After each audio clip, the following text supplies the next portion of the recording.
Hindi for all exam की कक्षा में आप सभी लोगों का स्वागत। बर्तनी अपने आप में एक बहुत महत्वपूर्ण चैप्टर है और इसमें लड़के बहुत गलती करते हैं। बर्तनी में जब तक उनका अर्थ नहीं समझ में आया, उनका मीनिंग नहीं समझेंगे, तब तक शुद्ध रूप से आप लिख नहीं पाएंगे। शुद्ध रूप से लिखना ही बर्तनी होता है। अब आइए अन्वेषण। अन्वेषण शब्द जो है आप लोग जानते होंगे, हिंदी बहुत जानते हैं। अनुधन एषण से मिलकर बना है, यड़ संधि है अन्वेषण में, और अन्वेषण का मतलब होता है खोज। अन्वेषण ऐसे लिखा जाता है, जानवी यहाँ ह पूरा दिख रहा है, न आधा दिख रहा है। तो बर्तनी में आप जान लीजिए, जो पूरा दिखता है वो आधा होता है और जो आधा दिखता है वो पूरा होता है। जानवी, और जानवी जो है गंगा का पर्यायवाची है। ह में न है, ह पूरा है, तो ह को आधा समझेंगे, आधा समझेंगे नहीं, आधा होता ही है, और न आधा है वही पूरा है। यह बर्तनी में, और जैसी बर्तनी यहाँ बेटा बता दी जाएगी ना, वैसी बर्तनी आपको कहीं मिलेगी नहीं। अधः पतन बड़ा इम्पॉर्टेंट है भैया, ये विसर्ग संधि है। विसर्ग को ओ का आदेश होता है तो अधोपतन भी हो जाता है, लेकिन शुद्ध बर्तनी में अधःपतन है। अब आइए सृष्टि। सृष्टि का मतलब होता है निर्माण, इसका विलोम प्रलय या संहार होता है। बर्तनी में अशुद्ध बर्तनियों को कभी ना लिखें, शुद्ध बर्तनियों को लिखें। सृष्टि का विलोम प्रलय या संहार, सृष्टि ऐसे लिखी जाती है। अपकीर्ति। अपकीर्ति का मतलब होता है अपयश, बदनामी, और कीर्ति का मतलब होता है यश। तो अपकीर्ति ये उड़नतुआ र को उस अक्षर के पहले पढ़ते हैं तो एकदम अपकीर्ति आप पढ़ लेंगे, यहाँ पे कीर्ति आप पढ़ लेंगे। संख्या में छ के आगे जो है छाता वाले छ के आगे विसर्ग लगाते हैं तो वह सही हो जाता है। तरुण में र पे छोटा ऊ है भैया, र पे छोटा ऊ है। तरुण मतलब युवक होता है। बिना अर्थ समझे आपको बर्तनी नहीं आएगी। कुमुदिनी, कुमुदिनी, क पे छोटा ऊ, म पे छोटा ऊ, द पे छोटी, बाद में न पे बड़ी। कुमुदिनी, कुमुदिनी कमल के फूलों का समूह या सफेद कमल को कहा जाता है। मृत्युंजय, या के ऊपर बिंदी है जो न का उच्चारण करती है, जिसने मृत्यु पर विजय प्राप्त कर लिया हो, और हमारे हिंदू मान्यताओं के अनुसार भगवान शंकर को माना जाता है। अब देखिए अस्पृश्यता बहुत महत्वपूर्ण शब्द है। यहाँ सबसे पहले क्या है, दंतव्य स है। दंतव्य स के बाद वो भी आधा दंतव्य स, ये तालव्य स है, ये भी आधा है। प्री अस्पृश्यता, अस्पृश्यता एक दंडनीय अपराध है। न छुए जाने योग्य को अछूत कहते हैं, और यहीं से अस्पृश्यता शब्द जन्मा हुआ है। संविधान के अनुच्छेद 17 में इसके अंत की बात की गई है। तो अस्पृश्यता कैसे लिखा जाएगा आप समझ चुके होंगे। शताब्दी 100 वर्ष की अवधि, यहाँ पे आपका तालव्य स है, आधा ब है। अब आते हैं बेटा त्रिदोष। त्रिदोष का मतलब तीन दोष नहीं, शरीर की तीन प्रमुख ऊर्जा, और ये ऊर्जा आपको वात, पित्त और कफ, और कुछ लोग इसको दोष भी मानते हैं, लेकिन वात का मतलब होता है वायु और आकाश। भैया जब वायु और आकाश के संपर्क में आप रहेंगे, खुले आसमान के नीचे रहिए, खुले वायु में रहिए, तो आपके शरीर को ऊर्जा मिलेगी। पित्त का मतलब अग्नि व जल। भैया अग्नि से बहुत से लोग दूर हो जा रहे हैं जब इंडक्शन पे खाना बना रहे हैं, तो फिर प्रॉब्लम तो आनी ही आनी है। जल के समीप सारे लोग हैं, और जल और पृथ्वी को कफ के रूप में हम जानते हैं। इस नाते हमारा शरीर बना भी है। क्षिति जल पावक गगन समीरा। क्षिति मतलब पृथ्वी होता है, ज नहीं है बेटा। जल पानी होता है, पावक अग्नि होती है, गगन आसमान, समीर हवा। लेकिन बेटा जब क्षितिज कह देंगे तो क्षितिज का मतलब जहाँ पे पृथ्वी और आसमान मिले, पृथ्वी और आसमान जहाँ पे मिले उसे हम क्षितिज कहते हैं। इस प्रकार कुछ वर्तनियाँ अन्वेषण, अन्वेषण, जाह्नवी, अधपतन, सृष्टि, अपकीर्ति, छह, तरुण, कुमुदिनी, मृत्युंजय, अस्पृश्यता, शताब्दी, त्रिदोष, यह आपके परीक्षाओं में पूछी गई वर्तनियाँ हैं जिनको शुद्ध रूप से आप अर्थ समझ के लिख सकते हैं और आपकी हिंदी मजबूत हो जाएगी।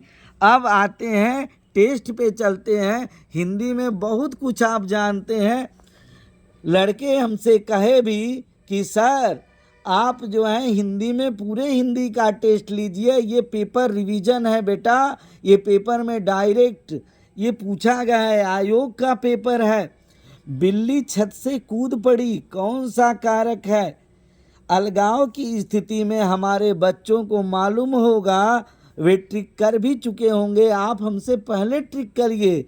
अलगाव की स्थिति में अपादान कारक होता है, अधिकरण में पर, संप्रदान को के लिए, कर्म कारक का कर्म को के लिए होता है, कर्म कारक को होता है, कर्ता ने कर्म को करण से के द्वारा, संप्रदान को के लिए, अपादान से अलग होना, अधिकरण में पर, संबोधन है अरे, और संबंध का की के रारी रे नानी ने, यह आपको याद करना पड़ेगा बेटा।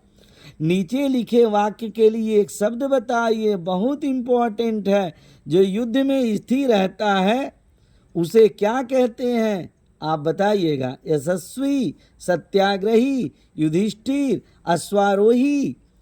तो भैया उसको यशस्वी, यश को जो प्राप्त करे यशस्वी होता है। सत्य के लिए आग्रह रखने वाला सत्याग्रही होता है। जो युद्ध में स्थिर रहता है उसे हम युधिष्ठिर कहते हैं, और जो घोड़े की सवारी करता है उसको हम अश्वारोही कहते हैं। अब बेटा तीसरा प्रश्न आपके स्क्रीन पे है, स्पष्ट रूप से दिखाई दे रहा होगा। शिव किसे कहते हैं? जो शक्ति की उपासना करता है, जो शिव की उपासना करता है, जो विष्णु की उपासना करता है, जो किसी की उपासना नहीं करता। भैया जो शिव की उपासना करता है उसे शिव कहते हैं, जो विष्णु की उपासना करता है उसे वैष्णव कहते हैं, जो शक्ति की उपासना करता है उसे शाक्त कहते हैं। ये आपको मालूम होना चाहिए बेटा। बाचाल, जो जल्दी चलता है, जिसकी चाल ठीक ना हो, जो बहुत बोलता है, जो चुप रहता है। आप कहेंगे सर मुझे मालूम है, जो बहुत बोलता है उसे बाचाल कहते हैं। आप अगर हमसे आगे आगे कर रहे हैं तो बहुत अच्छी बात है, हमारे पीछे पीछे कर रहे हैं थोड़ी बुरी बात है। अपमान में उपसर्ग, उपसर्ग वे शब्द होते हैं। उपसर्ग शब्द दो शब्दों से मिलकर बना है। उप का मतलब होता है समीप, सर्ग का मतलब होता है सृष्टि करना। समीप में आके नया शब्द बना दे उसे ही उपसर्ग कहते हैं। अब अपमान में मान के समीप में उपसर्ग पहले लगते हैं। मान के पहले जो लगा है अप, यही उपसर्ग है। आपको आ रहा था तो बहुत अच्छी बात है। अब आइए बेटा छठवें प्रश्न की तरफ। श्याम धीरे धीरे चलता है, धीरे धीरे शब्द है। क्रिया, क्रिया विशेषण, विशेषण इनमें से कोई नहीं। जो क्रिया की विशेषता बताता है उसे क्रिया विशेषण कहते हैं। श्याम धीरे धीरे चलता है में क्रिया विशेषण है। दुर्वस्था, फिर पूछ दिया दुर्वस्था में उपसर्ग। मैंने आपको बता दिया है कि उपसर्ग जो है शब्द के पहले लगता है। इसमें दो बातों पे ध्यान देना होता है। पहले उपसर्ग होता है और फिर जो है क्या होता है, मूल शब्द होता है। मूल शब्द बेटा जब बने तभी दुर्धन अवस्था तो दुर्वस्था होगा। तो इस स्थिति में दुर्उपसर्ग होगा। अब बेटा अब तो आप लोगों को मालूम ही हो चुका होगा, पराजय में उपसर्ग है तो मूल शब्द खोजिए। और आप ट्रिक भी कर चुके होंगे, जय मूल शब्द है, परा जो है उपसर्ग है, पहले लगा है, तो यहाँ पे परा होगा। प्रत्यय, प्रतिधन अय, प्रत्यय शब्द दो शब्दों से मिलकर बना है। प्रतिधन अय, अय मतलब चलने वाला, साथ साथ चलने वाला। तो भैया प्रत्यय कहाँ लगते हैं? बाद में लगते हैं। उपसर्ग कहाँ लगते हैं? पहले लगते हैं। तो घुमक्कड़ में प्रत्यय कौन होगा? आप सारे लोगों को आ रहा है, ट्रिक भी कर चुके होंगे। घुमक्कड़ में अक्कड़ प्रत्यय है। अब भैया डिबिया में प्रत्यय पूछा है और घुम शब्द मूल शब्द है, मूल शब्द और प्रत्यय होना जरूरी है। डिबिया में प्रत्यय है। अब आप लोग घबरा जाएंगे, यहाँ पे आप ट्रिक कर लीजिए पहले, इया आई आ ई, ठीक है। तो यहाँ पे बेटा अगर मूल शब्द कहा जाए तो डिब्बा है, अब और प्रत्यय कहा जाए तो इया है। डिब्बा प्लस इया मिलके बना डिबिया, तो यहाँ पे कौन होगा? इया। आप हमें कमेंट करके ज़रूर बताएं कि 10 नंबर में से आपको कितने आ रहे थे। यदि आपको 8 नंबर या 7 नंबर हैं तो आपकी तैयारी अच्छी चल रही है। इस प्रकार हिंदी की सार्थक जानकारी के लिए और कभी किसी एग्ज़ाम में न असफल न होएं, इसके लिए हमारे जो है चैनल को सब्सक्राइब करें। Thanks for watching.